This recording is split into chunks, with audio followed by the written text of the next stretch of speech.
अपना online checkup करा रहा। और फिर चलो अंदर चलते हैं।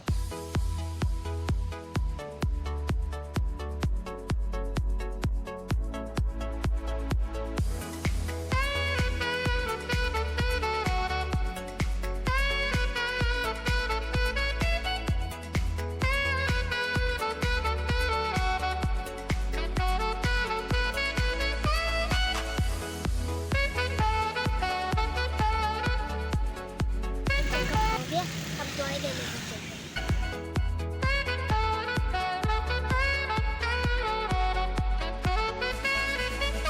हमने चेकअप के बाद दवाई भी ले ली है, तो अब चलो अब घर चलते हैं।